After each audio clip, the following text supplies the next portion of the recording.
Salut à tous! Si vous êtes fan de K-pop, vous avez déjà sûrement dû voir tous ces clips?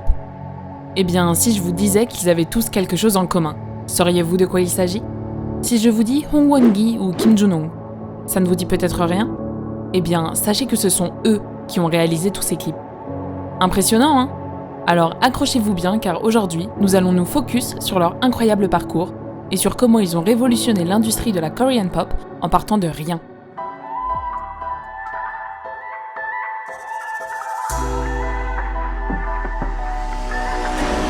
Dans les années 90, la K-pop n'avait pas le succès qu'on lui attribue aujourd'hui. En effet, la musique populaire coréenne n'était pas encore connue en Occident. Il y avait déjà des girls band ou des boys band, mais leur renommée n'était pas internationale. C'est avec l'essor d'Internet que la K-pop a pu s'étendre et parvenir jusqu'à nous. Hong Won-gi, jeune réalisateur en herbe, âgé de la vingtaine, et son ami Kim Jun-ho, lui aussi la vingtaine, se sont tous les deux rencontrés au collège. Comme ils partageaient la même passion, à savoir l'audiovisuel, les deux garçons se sont très vite liés d'amitié. Tous deux fans de Michael Jackson et Metallica, leur envie de faire des clips vidéo en s'inspirant de ces artistes les a menés jusqu'à la création d'un clip vidéo pendant leurs études, qui, aux grandes dames de leur professeur, a failli leur coûter leur diplôme. Bah oui, à l'époque, leur professeur a dû se dire « c'est qui ces fous qui font un clip vidéo pour leur examen de fin d'études ?» D'autant plus que Hong Won-gi était un adepte du mouvement rock, alors imaginez bien quelle direction artistique a dû être prise dans l'élaboration de ce clip. Ça a dû en surprendre plus d'un parmi leurs enseignants. Mais malgré tout, les deux jeunes se sont accrochés à leur passion.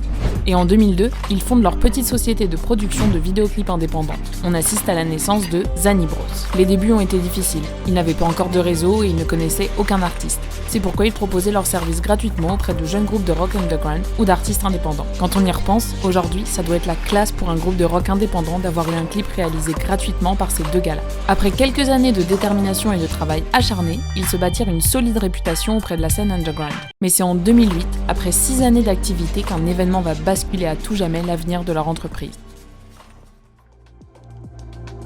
Un groupe de rock alors très connu en Corée du Sud, appelé Sotaejian Boys, surnommé les Metallica de Corée, entendent parler de l'entreprise Zani Bros.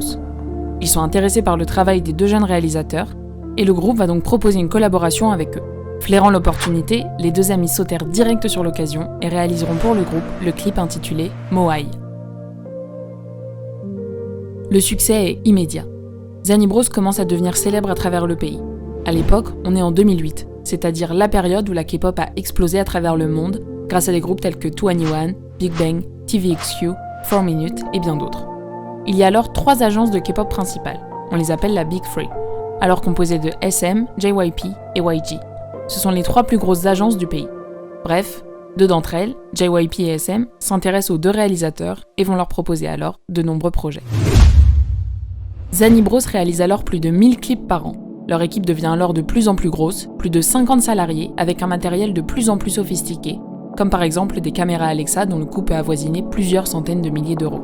Environ 90% des clips de K-pop que vous voyez sur internet ont été réalisés par eux, ce qui a fait d'eux la plus grosse société de production de vidéoclips en Asie de l'Est.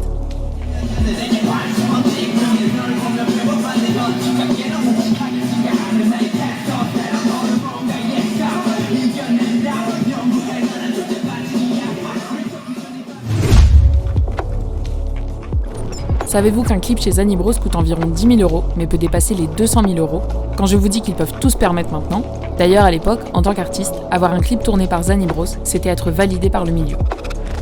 Hong Won-gi dit que pendant l'élaboration d'un clip, l'équipe écoute plus de 400 fois la chanson qu'ils vont clipper. Hong Won-gi dit aussi que les clips qu'ils réalisent n'ont pas toujours une signification, et que parfois, même les fans arrivent à mieux les analyser qu'eux. Zani Bros a sorti une série qui s'appelle Goddam sur Netflix, qui a pour thème l'horreur. Alors si vous voulez frissonner un peu, n'hésitez pas à aller la voir. Zani Bros ont créé leur propre label et ont produit leur premier artiste solo qui s'appelle Alexa, comme les caméras qu'ils utilisent. Et voilà, c'est sur ces 5 anecdotes que s'achève l'épisode. C'est fou quand même de se dire qu'à partir de rien, 2 jeunes hommes ont, grâce à leur détermination, révolutionné et contribué à l'expansion de la pop coréenne à travers le monde. J'espère que cet épisode vous a plu et que si vous avez vous aussi des passions qui vous tiennent à cœur, vous les suivrez et vivrez le même destin que ces 2 jeunes hommes. Sur ce, je vous dis à bientôt et n'hésitez pas à liker, partager et à vous abonner. Et aussi activer la petite cloche de notification pour être au courant de nos nouvelles vidéos. À bientôt!